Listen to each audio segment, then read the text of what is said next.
almost at the halfway point of the year, so I thought I'd go through and rank what I think are the top 10 best movies of the year so far. And keep in mind that these are 2026 US release dates. But first, let's start out with some honorable mentions. At number 15, I have Pressure, starring Andrew Scott. I think that more than anything else, I was impressed by this movie because it all takes place within the margins of the most important day in world history. And it's all about a weather report, and I think that's a really hard thing to make compelling, but they do. I think Andrew Scott and Chris Messina were amazing. I think Brendan Fraser may be a bit of a miscast, but he's not like distractingly bad, at least not in my opinion. I know a lot of other people felt that way. At number 14, I have The Devil Wears Prada 2. Anytime there's like a legacy sequel, late reboot, late sequel, anything like that comes on the scene, I'm a little bit hesitant, like I'm sure a lot of you are. But this did a really good job modernizing the plot without compromising what made the original movie great. And it played the hits, which is important, but it also had something to say. To me, that's a win. At number 14, I have Power Ballad, starring Nick Jonas and Paul Rudd. This one flew under the radar a little bit, but I really liked it. The story is really interesting and actually like psychologically interesting beyond the comedic element of it, and I think Paul Rudd and all the side characters are really good. Rudd in particular delivers a phenomenal performance. And they have an original song in this movie that I think is actually good, like real life good, not just in the movie good. At number 12, I have Disclosure Day. The stuff that works in this movie is great because Spielberg does action, camera work, technicals in a way that nobody does in modern blockbusters anymore. And he also trusts you in his big budget movie as an audience member. He doesn't treat you like a big dummy that needs to be reminded about what's going on every 5 seconds. But this movie really lacks that singular focus that Spielberg usually delivers on. It just has a lot to say and not enough time to say it all. At number 11, I have Is This Thing On? Bradley Cooper is just really good at directing intimate drama. It's funny, but also sad, really well written, and expertly acted by Will Arnett in a role I don't think I've ever seen from him before. There is a cameo in this movie that I found very distracting and knocks the movie down a couple spots, but other people seem to love it, so maybe it's for them. That part isn't for me. But everything else in this movie, I really enjoyed. Okay, now for the big dogs. At number 10, I have Obsession. I don't think this movie is some sort of like revelation like a lot of people have declared, but I do think it's very good because it follows 3 core tenets. And these tenets are vital for any horror movie, in my opinion. The first is that it has a simple plot that can be interpreted deeper. The second is that the director has to trust their actors. And the third is that it needs a tight runtime. I think Obsession is 3 for 3. A simple concept with be careful what you wish for, and you can apply how they work that classically, but you could also put it onto the modern dating scene. And maybe also to the freaks who use AI for their relationships. Secondly, Barker trusts his actors, specifically Indy Navarrete, who is fantastic and has a very heavy load to carry in this movie. And then lastly, it's a little over an hour and a half, it's tight, never lingers on anything too long. So a big win for horror in my book. At number 9, I have The Death of Robin Hood. This movie is definitely not for everybody, but I really like it. It's kind of a combination of The Northman and Valhalla Rising, and it's a really cool meditation on how we sort of interpret legends. And from an acting perspective, it's also super impressive for Hugh Jackman because he, as an actor, needs to sort of flip your empathy as an audience member from hating his guts in the beginning of this movie to kind of rooting for him by the end. And visually, Michael Sarnowski, I think, just gets it. 35mm film, on location in Northern Ireland, real mud, mist, spots that just you could feel it more. Just a stunning movie visually. And the story is really well crafted in my opinion. Sarnowski took the existing tales about Robin Hood's death, added a well-measured dose of creative liberties,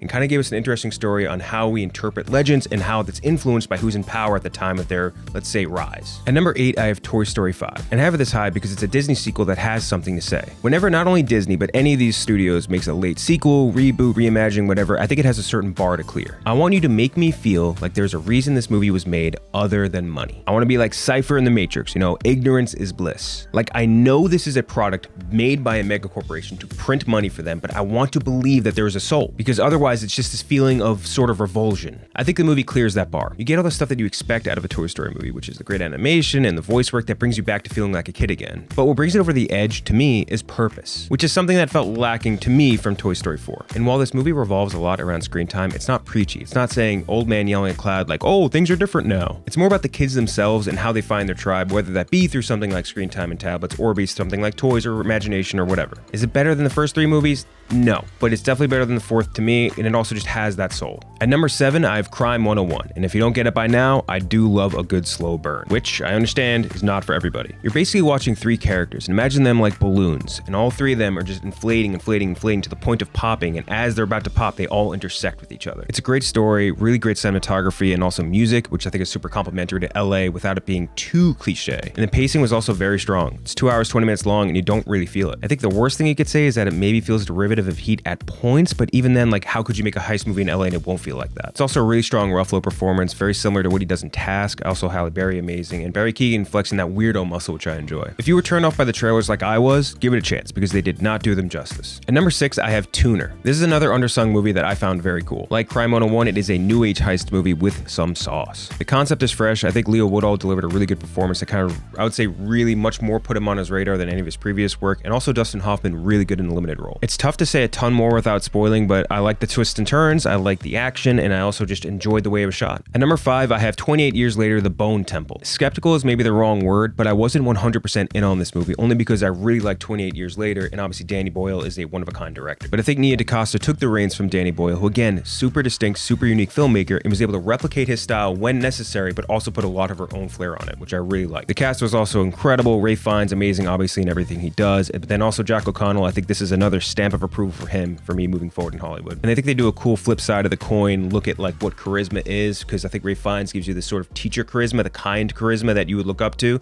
and then Jack O'Connell has that sort of dictatorship charisma, which people fear. I don't think it has the same audio-visual flair as 28 Years Later, which again, almost impossible to fully replicate for Danny Boyle, but the characters and the story are elevated so much it really doesn't matter. At number 4, I have The Sheep Detectives. This movie is a great example of not judging a book by its cover, because when I first saw the trailers for this, I thought it was going to be duty. Like, it looked almost like a concept that would be spit out by Osimo in South Park, where it's just, here, insert this thing and this thing and just make a movie. Like, how is that a movie? How is talking CGI sheep a movie, right? That makes no sense. But this movie rocked. It's funny, it has a sweet message, it has good storytelling, a quaint setting, and great voice and live action stars. Everything about it is just tremendous. And I actually asked Hugh Jackman this recently, because how great was the pitch to him? Because I have to pitch this to other people to watch, and it's difficult for me. So to get Hugh Jackman to star in it, how great was that pitch? And he told me it was pitched to him as Babe meets Knives Out, and I think that is completely correct, and it also just works. At number 3, I have The Drama. It's an interesting concept, it's sneakily funny, and I think it's just fun to watch two very beautiful people having mental breakdowns across the city. And I think it brings up an interesting conversation about how people react to things that offend their specific sensibilities, and kind of how performative some of that can be, and how over-accommodating we can be to other people's offenses, especially for ones we might look back on later and think that really wasn't a big deal. It's also beautifully shot. Robert Pattinson and Zendaya are amazing in it, and their DJ in this movie I think is one of the pound-for-pound funniest performances I can remember in a while. At number 2, I have The Furious. You have 5 of the best martial arts actors in cinema, all with their own distinct disciplines colliding in what is one big non-stop battle. It absolutely rocks, and to me is one of the best fight movies of the 21st century. Plot-wise, basically imagine Taken, except instead of 60-year-old Liam Neeson, it's 5 guys that know how to fight. I was lucky enough to film some stuff with Joe Taslim for it, and I think if you're someone that maybe doesn't watch a ton of Eastern cinema, this is a movie that'll scratch the itch you would get from something like John Wick. And at number 1, so far for 2026, I have Project Hail Mary. It is a perfect adaptation of an already good book, and I think Ryan Gosling handles the highs and lows of it very well. One of the big stars of this movie is the visuals, and I think that the choice to do these real sets, building them out, and using puppets versus CGI, I just can't applaud that enough. It made everything from the stakes to the friendship to the most outlandish parts of it feel more real. And after watching this movie, Ryan Gosling can do no wrong. He has to carry a heavy load in this. You're with him like 99% of the movie, and he needs to be the one driving the force of it, and he does it really well. And really more than anything else, this movie solidified to me what could have been with Solo, a Star Wars story. But anyway, that's my top 10 list. If I'm a big, wrong, stupid dummy, or if I'm forgetting something, omitting, whatever, let me know in the comments. And by the way, there are some movies that probably would make it into the top 10, one of which being The Invite, but they haven't come out yet.